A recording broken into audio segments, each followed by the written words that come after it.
guys, Jonathan here with Farmer's Friend, and I'm at Bountiful Blessings Farm with my dad, John. We're going to be doing a quick overview of the Qlipr trellising system and how it stacks up against some other options and why it is the favorite trellising choice of Bountiful Blessings Farm. Well, these plants are a little small to really demonstrate. We're in, what is it, the end of April, I guess, or middle of April. Mid-April. Mid-April. But, you know, traditionally, a lot of people have used something like this, a tomahawk. I mean, the two that I'm aware of is the tomahawk and the roller hook, where you have a bunch of twine, you know, and of course you got to get this on here in the first place, and then you've got to get this on the cable up there.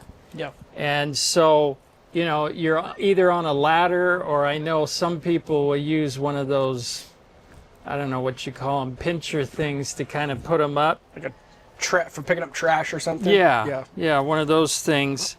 But the point is, it's awkward. And when you need to start lowering and leaning, then you've got to manually, you know, get up there and let out some more string. Right. So it's just super inefficient. Let's go back for a second, because you said traditionally a lot of people would use that, but I think a lot of people that are watching might think traditionally you would just use like a cage, or some people may be familiar with like the floor to weave or something like that. So explain just briefly like what the difference between that method and these methods with just the suckering a single leader, that type of, maybe we just need to cover that. Okay, so, well, outside normally, you know, in gardens or whatever, you would use either a cage. I mean, we found cages were really good. Or, you know, if they're growing commercially outside, they'll do a Florida weave where they've just got a bunch of stakes and they weave it. But usually that's with determinate tomatoes, which only grow up so big and then they stop. But if you've got a long season and you're trying to keep them going, you want to use indeterminate tomatoes, which keep growing. And obviously, you know, they got to go somewhere. They get really tall. They get really tall. And so in a greenhouse, traditionally they have trellised them, suckered them. And, you know, that's another topic, taking off the suckers, but trellising them to some kind of string, and they normally had these clips, plastic clips you would clip around. I could have brought one of those, but anyway, it's just not a very efficient system. So when we saw this system, it was like, wow, this is amazing, because you've got this stiff rod, and, you know, because these are just starting here, I can't really even move this. They're tight. But the point is, you can, you know, move this down. You can lower and lean from the ground. So there's no going up and down. And you only have 2 clips. So with a traditional system, you know, by the time the plant's grown, you could have a bunch of clips on there. And then what do you do with it? You know, usually you're using a twine that is not compostable. And so you end up having to take all those clips off. You know, they did try to come up with compostable clips and compostable twine, but that had its own issues. You know, they didn't compost very well, or the twine composted too fast and it would end up breaking when you got strain on it. Mm-hmm. So there's just a lot of issues with it. This solves pretty much all of them. The height of the Qlipr hooks, let's talk about that. It's important to get the right height. Because that was the first mistake we made when we got them. You know, because basically you've got this rod with a nub on the end, kind of around, if you can zoom in, you can see that. and that just holds the twine on there. Or they also, I don't know if you're selling, they have these little adapter things. Yeah, we do have that as well. Yeah, I haven't tried those. We probably should. And that just holds the twine on there. That's for getting the plant from down here up to the metal. So my initial thought was, well, let's get the longest ones possible, so we don't have to be fiddling with all this twine. Just start clipping straight to this. But that was just, I didn't understand the system. Basically, this is your working height right here, and the newer ones have a little flat spot there. So this, you want to be at a comfortable height for you. You don't want to be working up here because that gets tiring, or down here. So you want to measure your rods, and you've got different size rods, or what do you, is that hook. the hook? Yeah. Okay. Based on the height of your whatever you're using, cables or whatever. Yeah. And your height. So this is where the magic happens, right here. So for starting out, every Qlipr has one hook and two clips. And these are replaceable. We need to replace these. The foam. Yeah. We've been saying that for the last 3 years. How many years have you been using those foams? I guess at least 4. Okay. Wow, that's pretty good. Yeah. So they need to be replaced. But anyway, so you've got your string here, and to start out with, it's not a whole lot different than anything else. It does take a little bit of learning, because with the traditional clips, you clip the clip onto the string and then around the plant, whereas this is the opposite. It goes around the plant and then clips onto the string. I can't see through here. Yeah, there we go. Like that.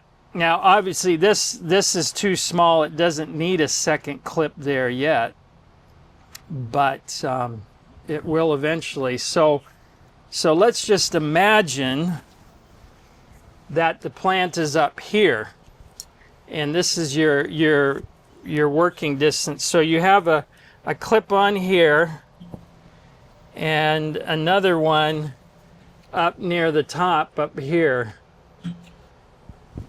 So you come along, you take off any new suckers, and then you just take this clip off and then slide this one down. With the plant still on there. So the plant's sliding down, and then you put the new clip on there. Yep. And that's all, and then you would move this down however it. far you need to. Yeah. And that's what you do. And so you can get into a real rhythm. And I think there's some videos on your website that shows somebody just doing that. And it's very fast and very simple. Yeah. So the top of the plant essentially is going to be, somewhere 6 or 8 inches or so above the top clip. Yeah. And then once it gets to a certain height, you take the bottom clip off, slide this down, and then this clip then goes at the top of the plant. So you're not having to deal with clips. They're right here. You're just doing this little leapfrog thing. And then at the end of the season, to take your plant down, you just got literally 2 clips. Yeah. And take the clip off, the plant falls off, and then you can just put the clips right back on and then hang these up in your storage shed or whatever to make again, it's just no hassle with all the plastic clips and twine, which, if you don't have the budget for the Qlipr, we do sell the biodegradable twine and the biodegradable plastic clips. So that's like a more affordable entry point, but definitely this is in worth, the long run, this is going to pay for itself pretty quickly. Yeah. It's not like these are that expensive, at least last I knew. I don't know. I think it's $3 or so per hook or something like that. So, I mean, it's not cheap, but like you say, it pays off in the long run for sure.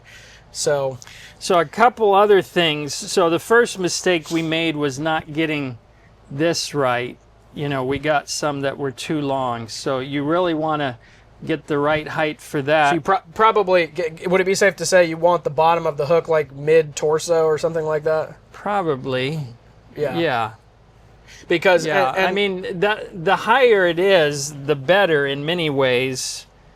And I'll explain that in just a minute. But you just don't want to be way up here because that's very awkward. Right. But the importance of this location is that the hook rests exactly on the nub on the bottom of the hook. And that holds it. Because when you get a lot of tomatoes on there, there's a lot of weight. And if you're just trying to hold it up here with your clip, it'll slide. Right. By the weight of the tomato. So the bottom clip has to be at the bottom of the hook. It needs to be at the bottom of the hook. Yes. To support the point. weight.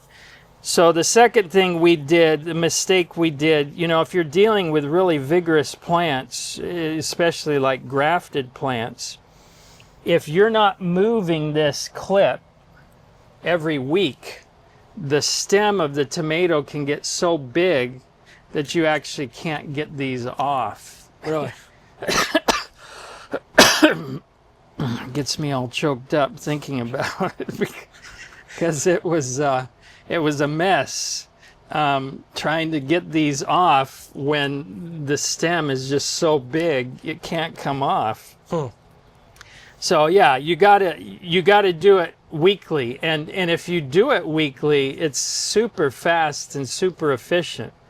I mean, you need to be suckering probably just about weekly anyways. Yeah, right. So I mean, ideally, in an ideal world, you would be doing this once a week. So this small market farms aren't always the ideal worlds. How long would you say it would take somebody to come through and lower and lean and sucker a tunnel this size? We've got what, eight rows of tomatoes. I mean, I'm gonna say 2 to 3 hours.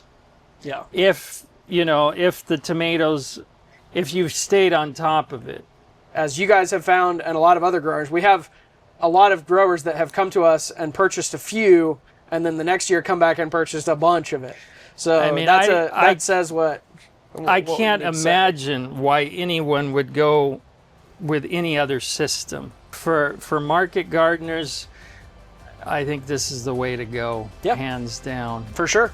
So if you have any questions about the Qlipr system, feel free to reach out to our customer support. Check out farmersfriend.com, look at Qlipr, and see if it'll be a good fit for your farm. Until next time, happy growing.